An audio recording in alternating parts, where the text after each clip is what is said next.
Oh, I hope this works. This is the moment of panic that I have when Hello. Hello, can you see us? I can see you. Hello. Hello. How are you? I'm good. How are you?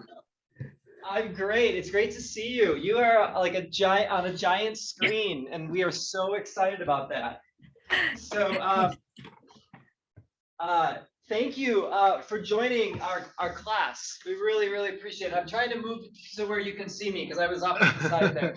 Yeah. So, yeah, hi.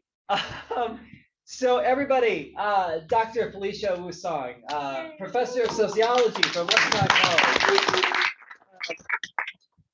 Felicia, we're so excited to have you. We've read your book. It's been an important voice in our conversations. This is our D-Min cohort of Youth, Family, and Culture. We have everybody here from youth pastors to denominational leaders to educators to parachurch leaders to rock stars. I'll let you decide what they are, but we all care deeply about young people, and I think are really inspired by some of the work that you've been doing in your career, but also particularly this book. So thank you for being here.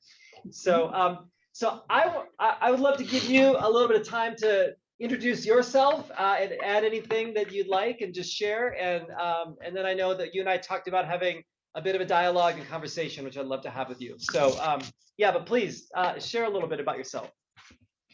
Sure. So you're gonna have to help me know what to share about myself, like where our conversation is beginning. Yeah. Whatever I'm kind of looking at the. Go ahead. You tell me. Yeah. What I would say, I think you should just start with a little bit about some of your research interests, what you're doing at Westmont, what you're excited about, and then any favorite things that you have. Something personal about you too is fine too, okay. if you so choose. Yeah. Right on. So I am a professor in the sociology and anthropology department at Westmont College, which is a small Christian liberal arts college up in Santa Barbara. I'm a cultural sociologist, which can sound like a lot of things. But what I mean by cultural sociologist is not probably what you're thinking. So when I say culture, I mean not particular cultures, but culture in general, meaning how do we come to ascribe meaning and understanding to certain concepts. And so I'm interested in particular in how we experience and understand notions of community, of identity, of relationship in the context of a digitally saturated society, right? So how does our experience of community identity start to kind of morph and shift when we are mediated by technology? So I've been teaching at Westmont for 10 years. Well, this is my 10th year. Prior to this, I was teaching down at Louisiana State University. I was teaching in their journalism school. So teaching kind of general classes in mass media, but it was a great season to be. I was kind of there during the aughts in the 2000s and 2000 teens.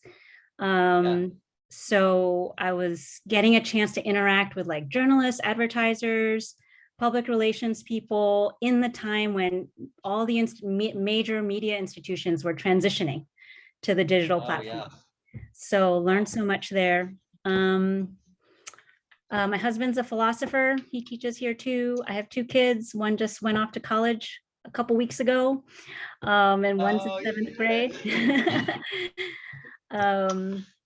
And something about myself. During COVID, I started gardening for the first time. Prior to that, I never had the chance to really raise anything that lived besides my children. So I was really excited to be able to plant something and have it actually produce something. And then I do enjoy music. I wish I could spend more time playing music. I spent a lot of years in my childhood learning piano. So I still do a little bit of that at my local church. But what I would really love to learn, and this is on my website, so I always say this, is what I would really love to learn is I would love to learn bass guitar. I just think it's so cool. And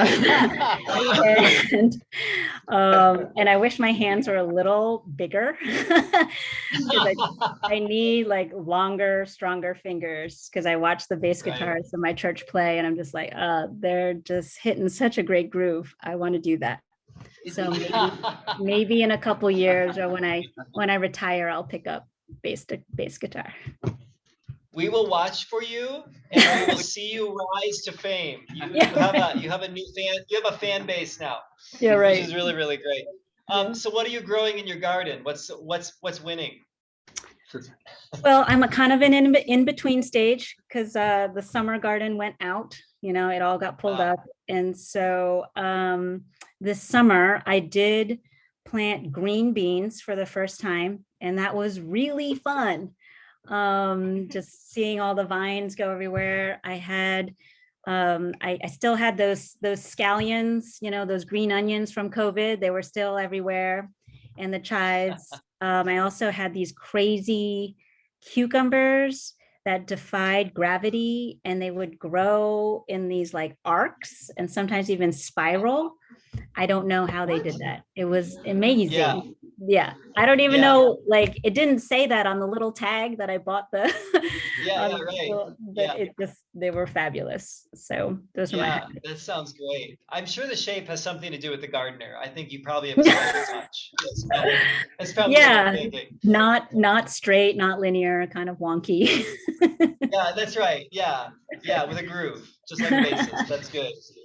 So you mentioned being at Westmont for 10 years, and obviously as a sociologist, you have probably seen, you've seen 10 new class of students come to Westmont every year. And we've got a lot of students here in this cohort that work with college students as chaplains or as educators as well.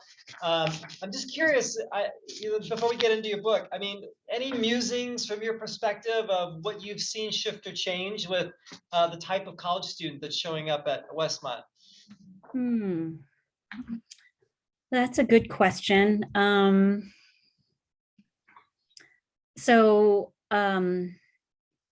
I have been teaching an intro class every year. And I remember when I started teaching 10 years ago and we got to the week on race, we were still having, like, it was still plausible to have a conversation about whether, quote unquote, whether we live in a post-racial society. Like, that was still a legitimate question that you could ask. And so obviously now, and certainly after the murder of George Floyd, the kinds of students that came in right after that summer, especially after 2020, much more activated, and just kind of racial consciousness was dramatically different from prior classes, which makes, teaching that section always interesting because a lot of their knowledge and information is from social media, which is only like this deep, because it doesn't offer like ways to think about race. It's just like what you should think about race. So that's been interesting. I also think students are, it's, as many of you are going into this area or know this population already, is mental health is definitely just a big issue. It's spiking. Our staff and resources are just filled to capacity on needing to meet students' needs. Certainly the pandemic didn't help, but even prior to that, I think, or running concurrently, students are just coming in with more either they self-identify with certain issues or they're just needing more accommodation as they go through their college years. It's just challenging. Yeah. Yeah, for sure, for sure. So we were talking a little bit earlier today about teaching and learning, and just sort of thinking about sort of the whole discipline of teaching. How do you think your teaching has changed over the last 20 years with students? I'm throwing you all these questions. I didn't tell you I was going No, to these ask are you. So great. thank you for. It's Yeah, fine. yeah, So yeah, that's a really good question. So when I was teaching at LSU, it was really different because I was teaching a lot of, I had the big lectures, the 300-person lecture yeah. kind of Yeah, setting. right. I had graduate students, so I kind of have really different population now that I'm at a small school where my biggest class is 30. Yeah. I think, and then there's also just hopefully maturity as a teacher in those Yeah. years. Uh-huh. I think I'm less concerned about, the luxury of teaching a subject like sociology is that it's not teaching chemistry to pre-med students, meaning that I don't have to make sure that they get certain kinds of material in, like those 16 weeks, because they need to have it for the MCAT, right? Like it's not like that. Yeah. And so in sociology, I have the luxury of taking care of the student, or at least being able to adapt to what's going on in the world and adapting to the particular set of students that I have. And knowing when to slow down, and when we can speed up or skip over things sometimes, Yeah. because Yeah. it's what we need to be talking about. And so I think I've become someone pedagogically who asks a lot more questions up front to find out where my students are at, so that I can kind of tailor and shift, and be aware of the range of students that I have, so that I'm teaching in a way that is inclusive and also, I don't know, trying to bring them all along, in the conversation wherever they're coming from, and Yeah. I during COVID I started doing these I guess they're sort of reading journals, that are just written to me, and I've kept them after the pandemic. I've kept that practice because I really have come to value having this. And I tell them this too. It's not just a checking if they read the material, though it is that, but it really becomes kind of another channel of ongoing conversation that we can have. That if they don't want to have this particular conversation with the whole class, that's fine. We can have this side conversation. And I've really come to value that, because there are just some things that students don't feel like they can share in a larger setting, and that can be really productive. So yeah, I've grown into that. That's great. Yeah, that last point, everybody just took notes. I think everyone's going to do it in this class now. So that was great. So thank you for that. Thank you for that tip. I've learned two things about you already. Number one, I want to sit in your class. And number two, I want to eat it. I want to eat at your dinner table with your philosopher husband. I gotta believe that your conversations at your table are awesome. So, so thank you for sharing that. It's so great to have you. And we love your book.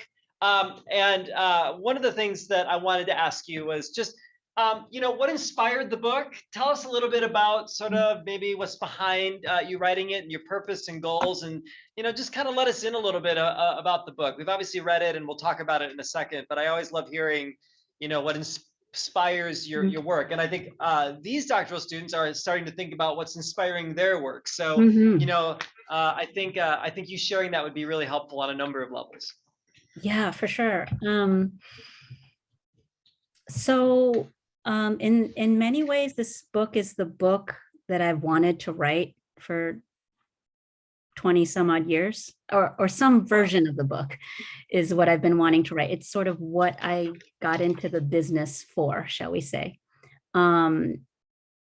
When I so I when I finished college, I realized that I had squandered my years in college. I went to an excellent university. I learned and grew so much, but it was not through my classes. and and so I was a late bloomer. I was a real late bloomer when it came to the intellectual life. And that was in part linked to my faith journey. I had not grown up in a faith tradition that really valued or talked about the integration of faith and the mind, right? And so I didn't know that you could actually think about all kinds of issues from a Christian faith perspective until after college. And one of the pivotal moments I had, and this is going to date me, is I was a history major and I was teaching American history at a private school at the time. And it was the year that email was introduced to our students. And I remember being very interested and curious about that integration of a new technology into a small private school that valued community. Because we didn't talk about the introduction of the email at all. There were no collective conversations about how the lives of these 14 to 18-year-olds was going to be transformed by this new technology. And so that really got me curious and interested in how in American culture, we don't talk about our technologies before we adapt them or adopt them, or even when we do, we don't talk about it, we just celebrate it. And so I was interested in where that came from. I read Neil Postman's Amusing Ourselves to Death. Some of you may be familiar with that. That unlocked a whole area for me. Like, wow, okay, there's these people thinking about media technology. And then thinking, one, we don't know how to have conversations about technology in this culture. Two, we don't know how to have conversations about this in the church, about technology. Why is that? What's going on? We need to have this conversation. It seems like an important conversation because communication and information technologies profoundly impact these things of community, identity, relationship, which is what church is about. And so when I went to grad school, that was, I knew that's what I wanted to do. And so a lot of the front end of the book that addresses kind of broader themes of like, how do we even think about technology? Do we think it's neutral? Do we think it's value laden, right? All of that comes out of that season of thinking and working through ideas. But then in a lot of ways, the book, like a lot of the content itself, was motivated from having opportunities to actually speak to different audiences, churches, universities, parent groups, and about digital technology and how it's impacting our lives. And the best parts of those engagements were always the end. Like even after the formal Q&A, when like, as the speaker, then like the people that didn't want to raise their hands come up and they talk and they ask their questions. Yeah. It's that time that I love the most, because I hear stories, like people have things to say, right? It's not just that they have questions, but they have stories to share.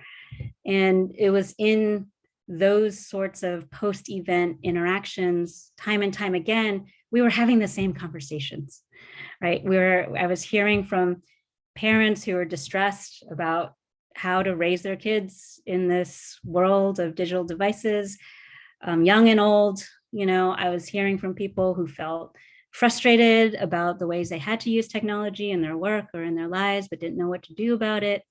And it was just like every year it was like mounting a sense of like frustration, feeling stuck. What am I supposed to do?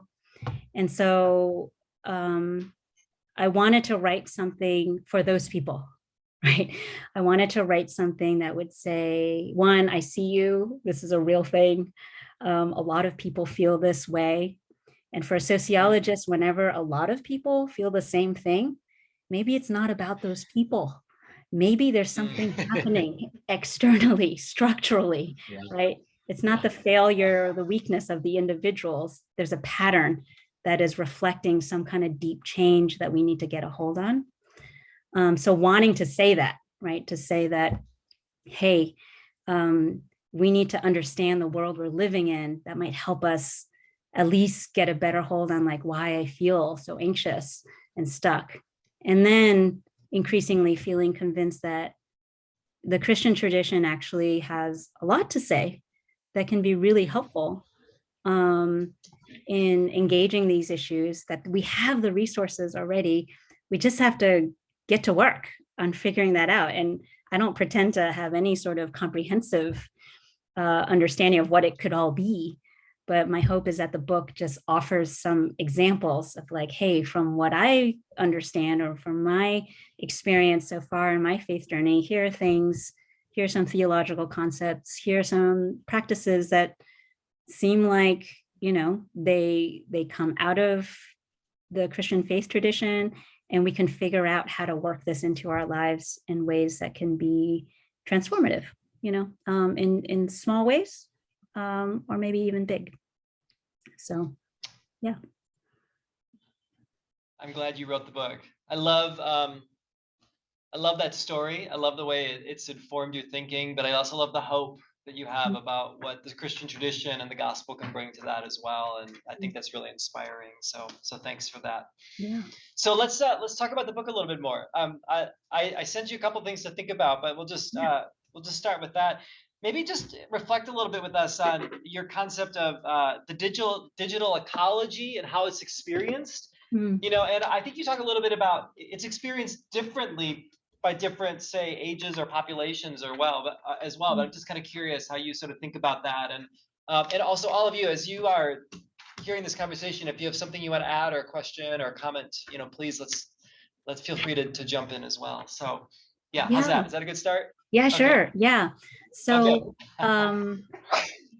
I use the word digital ecology because I want to promote an understanding that we are in an environment, right? And that it's not just particular devices or particular platforms, which is how I think we tend to think about our interactions with the digital. And so the ecological metaphor is meant to try to bring out, kind of expand our vision to think of how the devices and the platforms that we may interact with in our day-to-day are part of economic systems and part of cultural systems.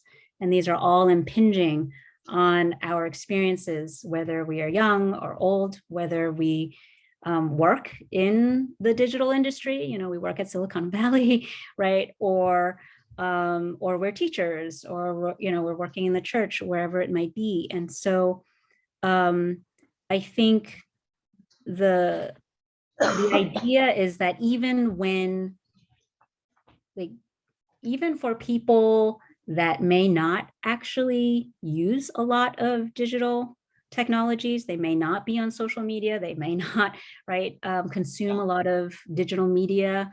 The point is you are still impacted, right? Like you are still in this world that is now increasingly structured, right, to accommodate this system. And so, so that's kind of why I use that term, to try to bring out the ways that it's pervasive and it's built into the worlds that we navigate.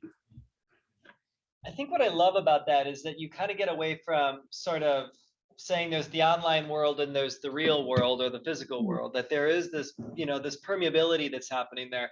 And just at a really personal example, I think as you talk about it in the book, and as you even talk about it now, it reminds me of like my mother is 83, and she has she doesn't want to, and nor can she access technology. So her ability to connect with her granddaughters or contact me. Like there are certain times in the day where I have to call or I'll miss her because she's just either not awake or can't email me or whatever. And I literally see her almost being pushed out of the sort of the human conversation.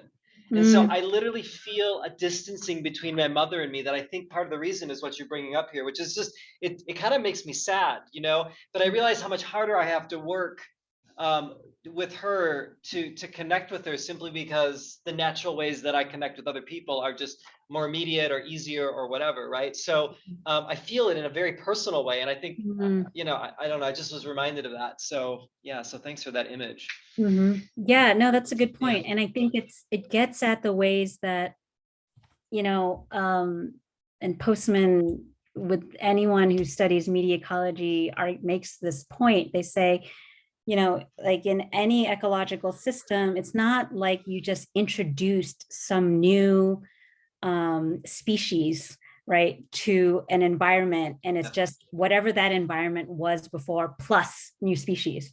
It's like, no, you Yeah. Yeah. introduce the new species and the whole thing moves and ripples and changes, right? And so what you're Yeah. speaking to, right, is the way in which, like, all the kinds of ways that we communicate, all the different institutions that use digital technologies, all of them have shifted, right? Like how we Yeah. do things has fundamentally Right. shifted.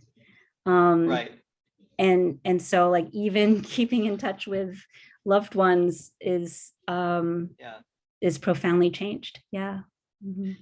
But it seems like too, like I think I was your imagery of people coming up to talk with you. I mean, from a different standard perspective, I have that too. And it's so interesting that people often start, maybe because it's so immediate, with the Mm. specific, right? Mm. Tell me how to get my middle schooler off video games. Yeah. My daughter is always on Instagram or TikTok. What am I supposed to do? Right? It's very particular, but I think, and so I think they almost treat it as though it's a thing that we just have to Yes. manage, rather than what you're talking about of like it affects us all in profound ways, right? So Yes. how do you help people see it as affecting more things? Like, you know what? Like, because I think we're all in situations like that. Like, I bet you everybody in here has had a conversation about like how do we just like stop technology so our kids feel better or whatever. Like, help us. Like, do you know what I mean? Like, do you think that's true? Like that experience? Oh, Like completely. this, Yes. yeah, yeah, Yeah. I mean, I still don't know how to go from that specific moment yeah, to right. talking about what I actually want to talk about, which is Yeah, yeah. modern day consumer culture. I want to talk about our culture of productivity, right? Like this all this stuff, right? That it's Yeah, connected to, that it's like it yeah. would be very wrong of me to like just drop the anvil on someone's head. Yeah, yeah, right. Yeah, Oh no, just drop the um, hammer. right. Just drop the but hammer. in in my mind, it's all connected, right? And like it's Right. what we experience in social media or through Netflix is just the manifestation of Uh, the much, like, long-standing hundreds of years of institutionalizing of consumer culture, market mentality, right? Therapeutic mentality. I mean, it's just, this is the culture sociology part of me, right? That yeah, sees it yeah, just crystallizing in an app yeah. or, Right. some kind of service. Mhm. So I don't know. I mean, I think I try to, Yeah. in those moments, and I'm sure and many of you who are gifted in the pastoral understand that, at that moment that might not be the thing to say, right? Yeah. Someone's in Yeah. duress, and so you try to address the burden, right? Pastorally, but then maybe offer some ideas or thoughts of, Yeah. like, kind of on the side, like, hey, you know, there might also be some other things to consider, in an Yeah. invitational way, rather than Yeah. something that's kind of, didactic or something. Yeah. Mhm. Right. Right. Right. Yeah. I love that. I think that's great. So a bit in the book, I mean, I find your book incredibly like hopeful, but you do expose some of the shadow sides. I mean, you quote Habermas and you talk about the colonization of the life world, and you give Mhm. these examples of, the eradication of work-life balance, this idea of, there's a couple other things that you said, the business of relationships. The idea of identity is almost more of like this idea of a brand, right? So can you unpack that a little bit? Remind us of what you were getting at there, and Yeah. why that's so important, because that doesn't seem like a technology is just a thing in the mix. Like it actually can Mm, sort of be a menacing force in at mm, least the way we think about our humanity, right? mm. So Yeah. yeah. Um, so I love that concept by Habermas. It is very dark though. Um, I I think a lot of that, besides just my interest in Habermas and Max Weber kind of goes in this direction too. But a lot of that kind of came together for me when I had spent some years actually doing research on mom bloggers. And um, my time at mom blogging conferences was super helpful in listening in on the conversations that these women were having, because these are women that are trying to build businesses on an identity that is very personal and intimate. And so it Yeah. was really important to listen in on their conversations about, well, you know, should I talk about this experience that my child had? You know, is it exploiting them? Right. Um, Right. and their experience by, if I get lots of traffic that comes to my website because I've been, like they were actually having these conversations. I know a lot of people don't think they were having these conversations, but a lot of them do have these conversations. And so I Yeah. think it is this quandary about um, these spheres of our lives that have historically been outside of market dynamics, right? Family Uh, relationships, um, um, the home, that no longer are fenced off from the logic of the market. And so I think there are really there's like a range in which yeah. this kind of colonization takes place. There's some of it that's very explicit, right? So Yeah. someone that an Instagram influencer who is making a living off of, you know, uh, uh, talking about very personal relational issues, like Yeah. their divorce with their partner, right, or whatever it is, Right. right? That's very explicit. But then I think there's much more subtle ways in which even the ways that we seek out affirmation on Instagram or these other social media platforms are all built on market assumptions, right? And so even when you don't, if you're not in on social media for business, right, professional reasons, you're still kind of dragged into these ways of being and thinking that are aligned with the commercial. And that's what to me feels so insidious, because I think most people are just looking for belonging. Most people are looking for a sense of affirmation just in a general sense.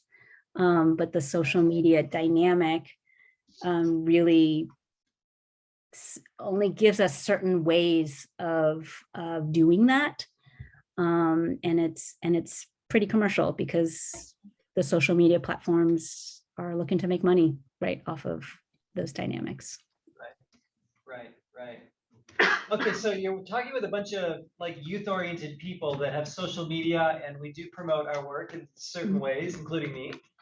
So what would you say to us? How do we find that line and using it in a helpful way, but we're being really careful that we don't like get caught up in the insidious. I mean, that I don't think we want that, but you know what I mean? I think there's a tension that maybe we feel. I don't know if you all feel that. Maybe, I mean, let me know what you think. I'm getting a bunch of nods here right now. So I think, I don't know. Do you have any thoughts on that? Like, I know you can't tell us what to do, Yeah, and I know yeah, that mom blogging isn't quite the same, but I do think sure. spirituality and I think religion have a very personal tone to it. I Mhm. think it does raise issues. Maybe not divorcing my partner, but one of the things we see a lot is this announcing to the world about deconstruction or deconstructing my faith, or, you know, or we work with young people, and I think I can exploit perhaps, I went on this youth trip and look at all these students that I brought or that type of thing. You know what I mean? Like my mind starts going in all these directions. That I almost like, am I contributing to the problem rather than actually being countercultural, right? So, Yeah. so you can be really like, just shoot straight with us, like, you know, I'm not the parent coming up to you after the talk that you have to like, you know, hold back on, like, let me have it. But, you know what I mean? So I don't know if you have any thoughts, but yeah, just kind of thinking about our conversation. No, that's a great question. To me, especially when someone's work involves the use of social media, you know, that's a professional, it's just a given in your profession. To me, it is, well, one, I always preface what I say by, I do think that there is variation from person to person, you know, like each of us, I do think is impacted by the digital in different ways because of our personalities, right? Some of us are just more prone to addictive tendencies, and some of us are more prone to wanting attention, like whatever it is, right? And so I think having a fair bit of self-awareness and understanding of wherever we know we tend to go off course is important, right? Because then that helps you know what sorts of boundaries are necessary for yourself, right? Because I think there is some wiggle room. With that said, I think the best professionals who do use some kind of platform or just doing some kind of tech work, the best professionals know that it's work. Like they know it's work and it's not them. They know they have a boundary, right? And they know this is work. And so there's a bounded time or a bounded schedule of what that work will entail, just like any aspect of your work, right? And so being intentional, actually, rather than, I think that's what's so tricky about and slippery about most of our usage of technology is there isn't much intention, right? Like it just kind of, because it keeps flowing and we just kind of like pick it up on the side and we do it in between meetings and we, you know, like we don't dedicate, right? And we don't plan necessarily. Not everybody, but most people, right? We kind of just get into it and someone's like, well, you just have to manage this, you know, account. And you're like, okay, right? And so we just manage it in the way that we might do in our personal way accounts, right? And we don't think about, wait, this is work. This is a profession. I can actually schedule this amount of time, this amount of effort in thinking through all the other things I need to do. Where does this fit? Right? So it doesn't just keep on eating up all your energy. And then the last thing I'll say, especially in terms of like relational ministries and social media, I think the truth of the matter is it's a great tool for like making, it's like the contact, like reaching out and making contact. But to me, that's just like, we should use it as that. It's the first step. It's the entree, right? It's the way to reach young people. It's the way to like be on their radar, but it's just the beginning. It's like use the technology to get them somewhere else, right? To that coffee shop, to that gathering, to something else, rather than relying on that platform as the space for the relationship, or even the space for the content communication. Because boy, most of us aren't trained well enough to provide content that is really value added, right? Like we don't have the time, we don't have the training, because you're doing so many other things. Like these young people, I mean, all of us, we know what it's like to just see those emails or those posts that is just taking up space because they're not saying anything that's like actually interesting, right? And you're just like flying, right? Your thumb is just like zoop, zoop, zoop, zoop, zoop. And so to me, it's like, unless you're trained and you're actually going to do something like wildly interesting and innovative, like, I think most of us are better off actually spending our time just making the contact, coordinate if you need to, in some kind of platform space, but then it's the face-to-face or some other context for the real, I don't know, carrying out of that relationship. Yeah, that's great. In a minute, I want to talk about practices and embodiment. I think this will be an interesting transition. Yeah. She's thrown down a lot of things here. Does any of you want to like reflect back, like what was helpful or any questions with regards to what Felicia said? Yeah, Taylor.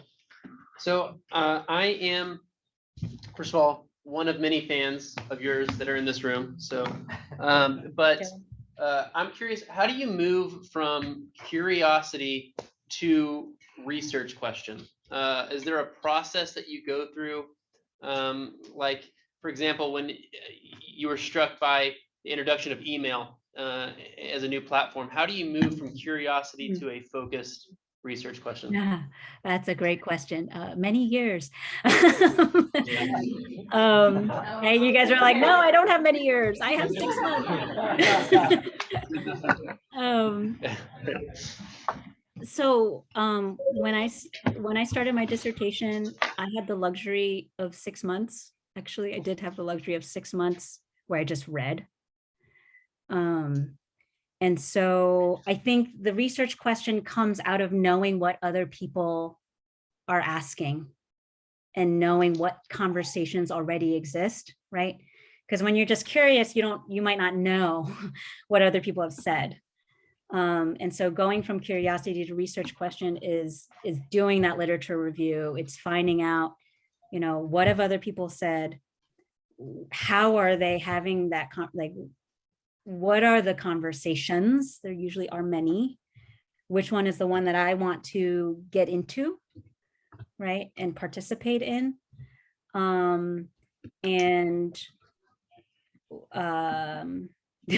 This is kind of like you're kind of backing your way into a question, but for me, it usually comes out of a sense of dissatisfaction, right? In what I've read, it's a sense of like, hey, why aren't they addressing this, right?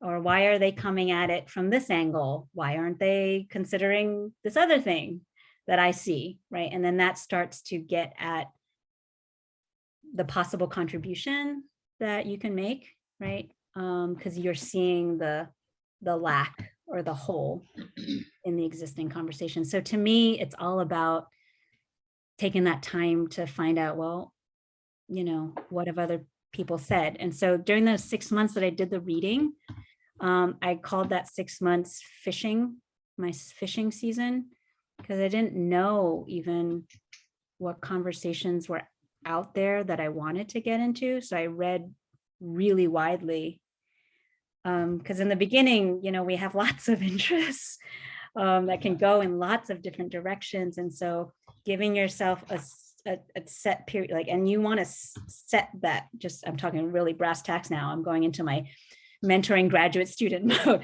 You want to set really strong boundaries on I need to do my fishing during this time, because you don't have an infinite amount of time to work with. So I need to get my fishing done in this time. I'm going to read widely, scholarly, media stuff, whatever, survey data, and then by this time I need to have decided, all right, at least I need to have known it's going to be one of these 2 or 3 possibilities. And then that's when I go talk to my advisor or other people and really start getting feedback hey, what do you think of these 2 or 3 ideas, these research questions? Are they interesting? Is it feasible to even pursue in this given time?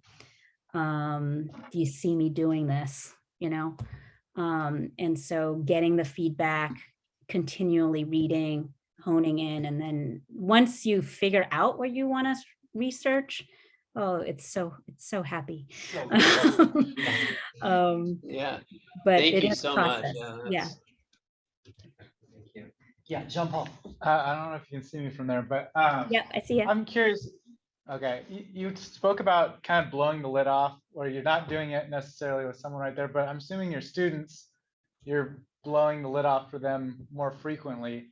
Has that has that been, have you seen that change their behaviors immediately, or are you seeing more of that idea of like a long, your kind of those counter liturgies are over time are shaping them differently? I was just curious if you've seen one or the other seem to be more effective. Yeah, no, that's good.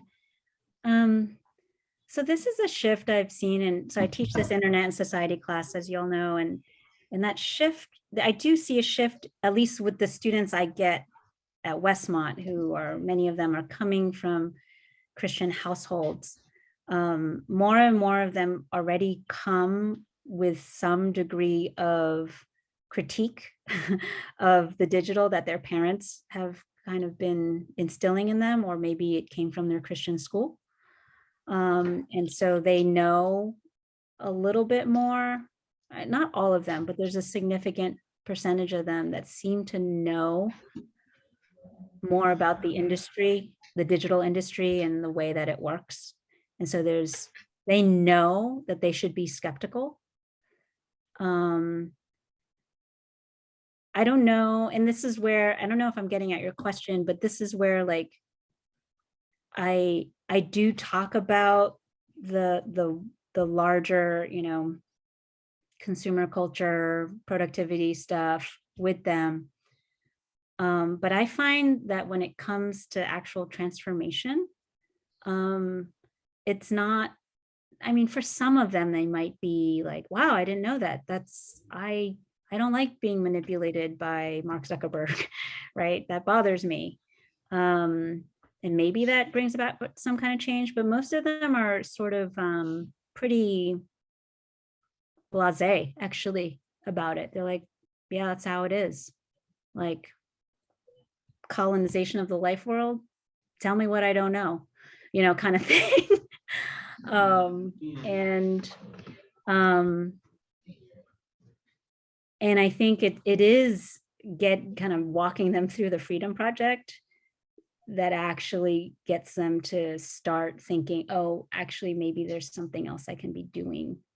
I don't find, I mean, I have segments in my class now. I have these sections where we talk about Amazon, we talk about Apple, and we talk about Google. And we spend dedicated like 2 weeks just learning about these respective major companies. And I think it's helpful for them to learn and understand like, oh, Amazon isn't just this retail, store. It's like all this other stuff. And what is it like working at Amazon and so forth?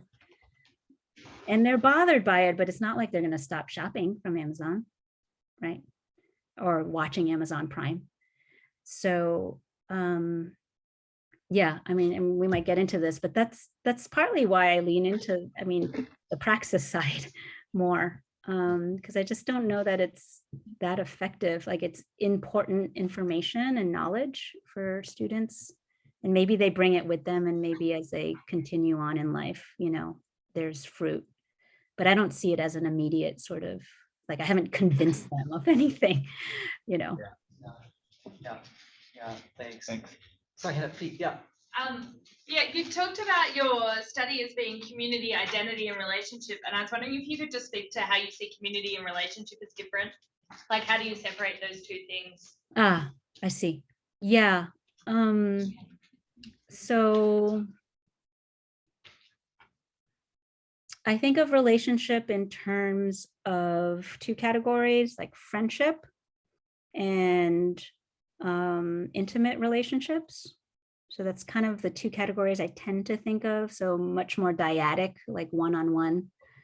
Whereas community is definitely a group, collective category in my head. And the ways in which people seek out belonging and what their expectations are of what it means to belong to a community.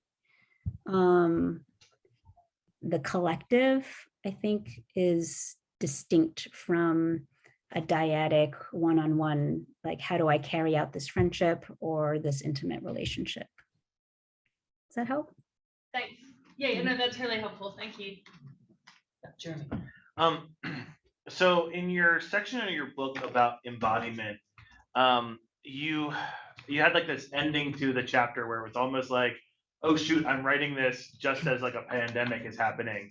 But in that you talked about like, well, like right now, like I've been talking about like proximal distance being so important, but there will come a day when that's not at risk anymore. And I just, it seems like, at least to me, that the last year or so has shown like hybrid models are going to be a major model for the church going forward, which it seemed like what you wrote about was almost a dichotomy where it was like, well, it's not safe right now, but it will be one day. As we move forward into a place where it's both and instead of one or the other, how do you see that like focus of proximity changing? Yeah, great question. So this is where I'm kind of, I definitely feel less confident. Yeah, like catch up with me in 6 months and see if I still think what I'm gonna say. I think this. And this gets at the embodiment, like you're saying. I think that even when churches adopt hybrid modes, that the primary mode